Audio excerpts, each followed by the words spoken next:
சற்று முன் வெளியான முக்கிய அறிவிப்பு. தமிழகத்தில் கனமழை காரணமாக பல்வேறு மாவட்டங்கள் பாதிக்கப்பட்டுள்ள நிலையில் தற்போது மீண்டும் புதிய அறிவிப்பாக தமிழகத்தில் மீண்டும் பல மாவட்டங்களில் கனமழை பெய்யக்கூடும் என சென்னை வானிலை ஆய்வு மையம் தெரிவித்துள்ளது. இதுல எந்தெந்த மாவட்டங்கள் என்பதை பற்றி விரிவாக தெரிஞ்சுக்க வேண்டும்னா இந்த வீடியோவை கடைசி வரைக்கும் ஸ்கிப் பண்ணாம பாருங்க.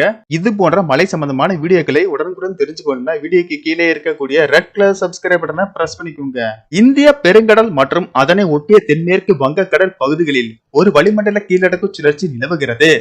இதன் காரணமாக தமிழகத்தில் மீண்டும் பல மாவட்டங்களில் மழைக்கு வாய்ப்புள்ளதாக வானிலை ஆய்வு மையம் தெரிவித்துள்ளது. அதன்படி இன்று தமிழகத்தில் ஓரிரு இடங்களிலும் புதுவை மற்றும் காரைக்கால் பகுதிகளிலும் லேசானது முதல் மிதமான மழை பெய்யக்கூடும். மேலும் ஓரிரு இடங்களில் அதிகாலை வேளையில் லேசான பனி மூட்டத்திற்கு வாய்ப்புள்ளது. நாளை தமிழகத்தில் ஓரிரு இடங்களிலும் புதுவை மற்றும் காரைக்கால் பகுதிகளிலும் லேசானது முதல் மிதமான மழை பெய்யக்கூடும்.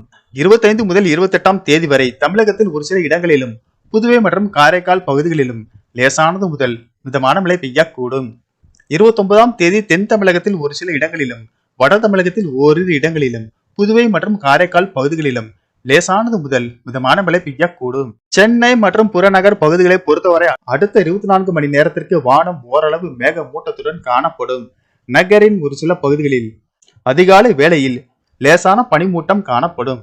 மேலும் இன்று குமரிக்கடல் பகுதிகள் மற்றும் அதனை ஒட்டிய மாலத்தீவு, லட்சத்தீவு பகுதிகளில் சூறாவளி காற்று மணிக்கு 40 முதல் 55 கிலோமீட்டர் வேகத்தில் வீசக்கூடும் என்பதால் மீனவர்கள் அந்த பகுதிகளுக்கு செல்ல வேண்டாம் என எச்சரிக்கை விடுக்கப்பட்டுள்ளது.